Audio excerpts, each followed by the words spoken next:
Madame, Monsieur, bonjour. Certains ministres au sein du gouvernement wallon ont récemment invoqué l'idée de faire de la Wallonie une zone zéro phyto. Les agriculteurs qui gèrent et entretiennent plus de la moitié du territoire wallon sont bien entendu concernés par ce projet et s'interrogent sur sa mise en œuvre. La Fédération wallonne de l'agriculture a décidé d'approfondir le sujet. Jean-Luc Doué, président de la commission environnement, nous explique tout d'abord pourquoi ce projet est interpellant pour les agriculteurs. Jean-Luc Doué, la Fédération wallonne de l'agriculture vient d'entamer une série de réunions sur la question zéro phyto. Alors, quel est votre sentiment par rapport à ça? Zéro phyto, un bien beau grand mot, mais qui est plutôt, disons, une avancée politique ou idéologique. Je ne sais pas ce qu'il faut en dire, mais en tout cas, pour les agriculteurs, ça reste très flou, très nébuleux, malgré certaines rencontres qu'on a commencé à avoir avec le monde politique à ce niveau-là. Jusqu'à présent, nous n'avions pas été concertés. Disons qu'il y a une amorce de détente maintenant, mais on ne peut pas dire que les agriculteurs en sont rassurés pour autant et se demandent vraiment de quelle façon ils vont être mangés. Alors pourquoi organiser ce genre de réunion? La raison principale est que nous voulons nous réapproprier le débat justement de la problématique des produits phytopharmaceutiques que l'on entend beaucoup parler maintenant. Nous sommes les acteurs principaux, alors je crois que c'est tout à fait nécessaire que nous ayons notre mot à dire. Alors, qu'est-ce que vous voulez mettre en avant lors de ces réunions? Mettre en avant justement, c'est de rappeler au monde politique, puisque ces réunions s'adressent surtout aux parlementaires, que nous avons fait énormément de progrès déjà depuis de nombreuses années, que ce soit au niveau de la récupération des emballages de produits phytopharmaceutiques, que ce soit au niveau de la réduction des doses, que ce soit au niveau aussi du contrôle technique des pulvérisateurs, et que sais-je encore, la phytolicence également. Donc, énormément d'avancées à ce niveau-là, et on dirait que le monde politique, et même monsieur tout le monde, est un peu sourd à tout ce que l'on a fait, et l'agriculteur peut, à juste titre, se sentir frustré. Aujourd'hui, vous vous posez pas mal de questions. Exactement, parce que c'est le point de vue économique. On n'est pas sans savoir que le revenu des agriculteurs pose problème dans toute l'Europe, mais principalement également en Wallonie.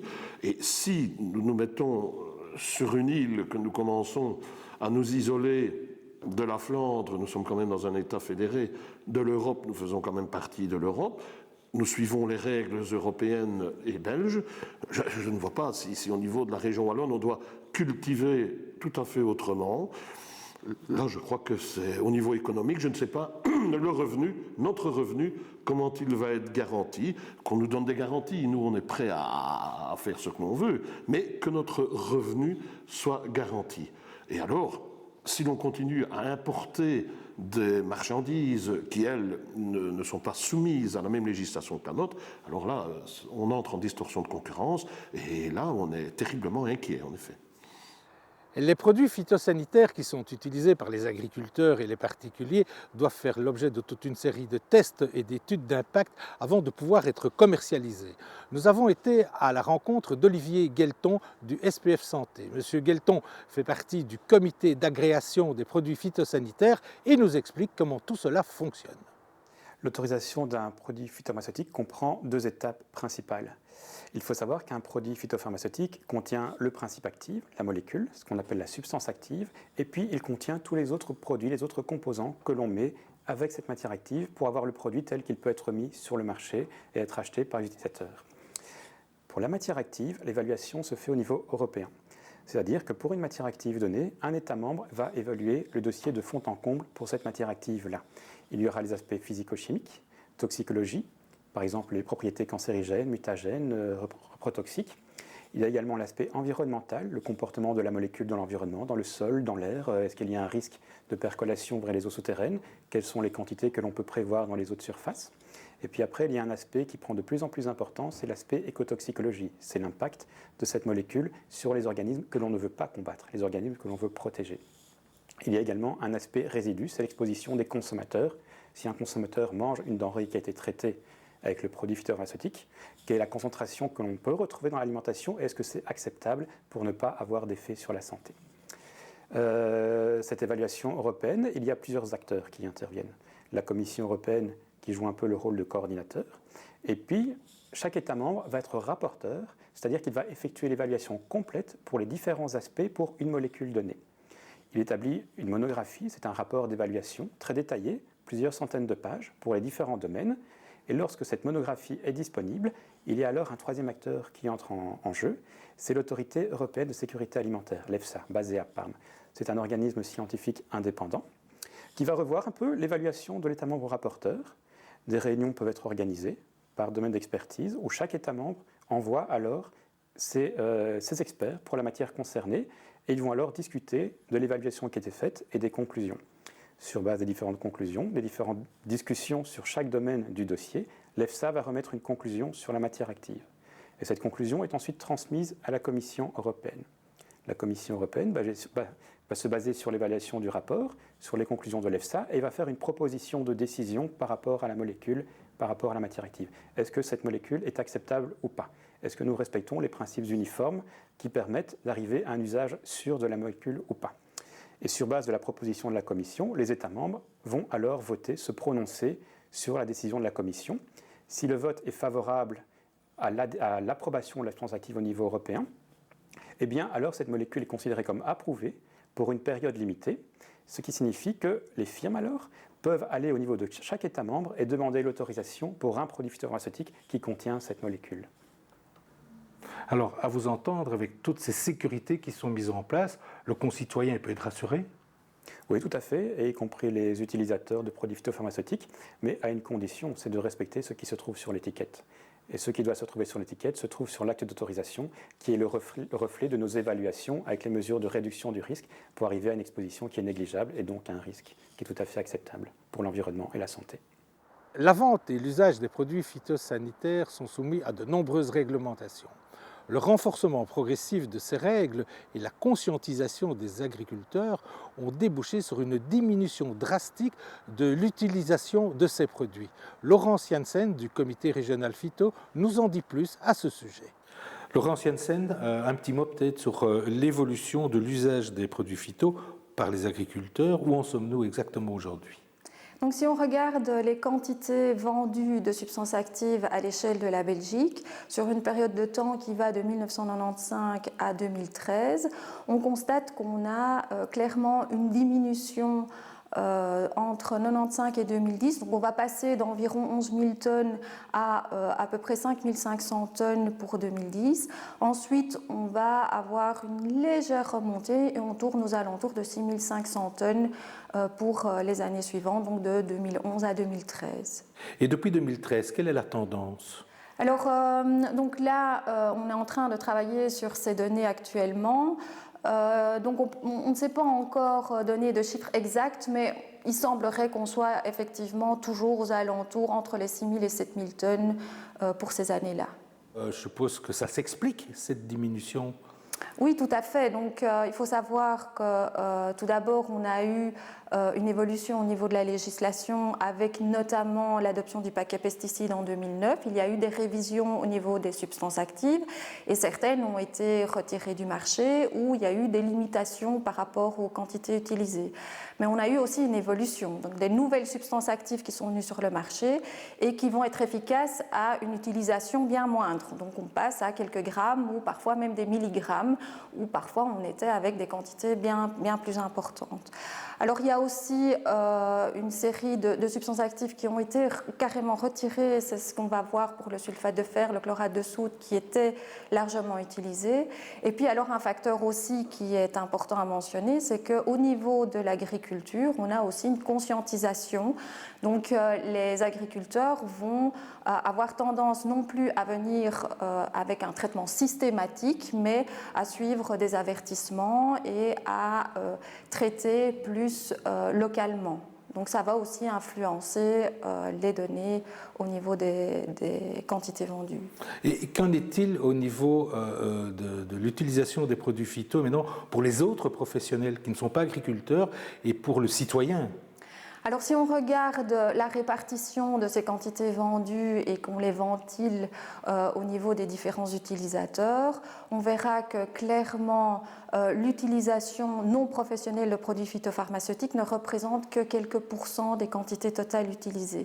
Donc maintenant, l'utilisation est très différente chez un particulier, puisque au niveau de l'usage, où l'apport par unité de surface sera probablement plus élevé.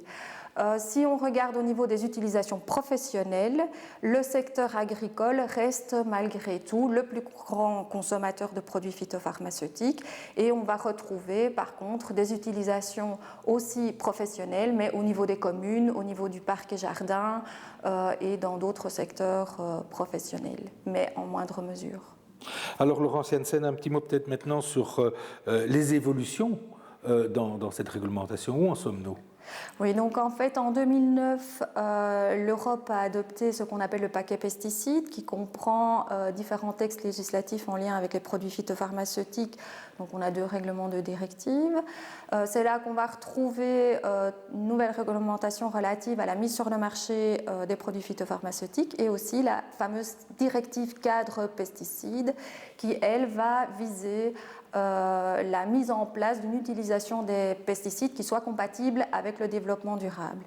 Et donc, cette directive va imposer à chaque État membre de l'Union européenne de mettre en place un plan d'action national.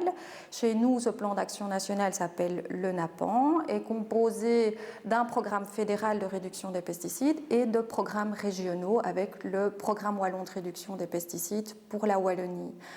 Les réglementations qui découlent de cette directive, puisqu'en fait elle touche de nombreuses compétences, tant au niveau fédéral que régional, donc elle impose l'apparition de nouveaux textes légaux au niveau fédéral, au niveau de la Wallonie.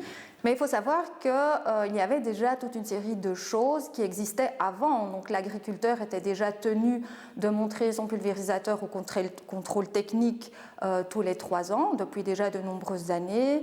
Il devait avoir un local de stockage dans lequel il met ses produits phytopharmaceutiques, un registre d'utilisation. Donc il y a déjà toute une série de choses qui existaient.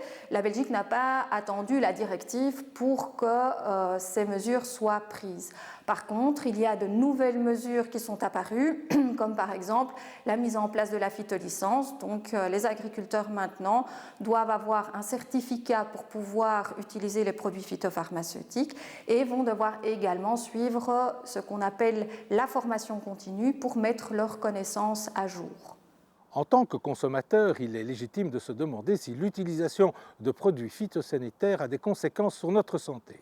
Eh bien, pour répondre à cette question, nous sommes allés voir Alfred Bernard. Il est professeur et toxicologue à l'UCL et vous allez l'entendre, il est plutôt rassurant. Alfred Bernard, en tant que toxicologue, est-ce que l'utilisation de produits phytosanitaires en agriculture, est-ce que c'est nocif pour nous, consommateurs ? Non, il ne faut pas s'en faire. Depuis 30 ans, on décrit une réduction de cancers, de maladies cardiovasculaires liées à la consommation régulière de fruits et de légumes, alors qu'autrefois on utilisait des produits phytosanitaires qui étaient beaucoup plus toxiques qu'à présent et souvent à des taux qui étaient plus importants. Donc les normes étaient beaucoup moins sévères. Donc avec les normes qu'on a actuellement et les mesures de précaution qui sont prises, je pense qu'il ne faut pas se tracasser ou s'inquiéter outre mesure. Et quand même, il faut se méfier du mythe de la nature bénéfique. La nature, ce sont des substances qui sont synthétisées par hasard. Et donc, vous avez dans la nature, vous avez ces champignons qui synthétisent des substances qui sont de redoutables cancérogènes. Donc, il faut choisir donc, un aliment de qualité. Et s'il y a usage de produits phytosanitaires, je pense qu'actuellement, les techniques de prévention sont telles, les contrôles sont tels que je pense qu'il ne faut pas s'inquiéter outre mesure. Il faut manger des fruits régulièrement, des légumes, malgré la présence de résidus à très faible concentration phytosanitaire. Donc il faut à tout prix consommer régulièrement. Donc la présence de résidus en rien ne modifie l'effet bénéfique de la consommation régulière de fruits et de légumes. Ça, c'est capital. Donc il faut se départir de l'idée qu'il y a un risque lié à ce type de consommation. Donc il faut réaliser qu'il y a quand même un certain marketing de la peur. Vous voyez des émissions qui associent donc produits phytosanitaires dans les fruits et légumes a des excès de cancer, ça c'est faux. Alors, je vous ai bien compris, le consommateur ne doit pas s'inquiéter, mais le professionnel, celui qui utilise les produits, de plus en plus, on entend parler de risques professionnels. Et bon, ça c'est la réalité. La réalité scientifique, c'est que vous avez des risques professionnels pour les agriculteurs ou horticulteurs qui ne prennent pas de mesures de précaution, telles que recommandées par les fabricants, c'est-à-dire port d'un masque, des gants, des vêtements de travail, prendre une douche après donc avoir utilisé ces produits. Et les risques, si on ne fait pas attention, c'était le cas autrefois, ces risques sont de deux types.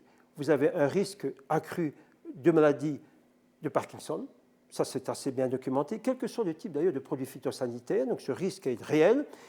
Et il est logique d'ailleurs pour certains, puisque ce sont des insecticides souvent et donc des substances qui sont neurotoxiques. C'est ça qui tue les insectes. L'autre risque qui est assez bien documenté, c'est un risque accru de certains types de cancers, notamment de lymphome et leucémie. Donc ça, c'est bien documenté. Et de nouveau, c'est associé globalement à la plupart des produits phytosanitaires. Est-ce le principe actif ou sont-ce les coformulants? Parce qu'il faut souvent un solvant. La réponse n'est pas toujours claire. Mais donc ce qu'il faut, c'est un risque professionnel.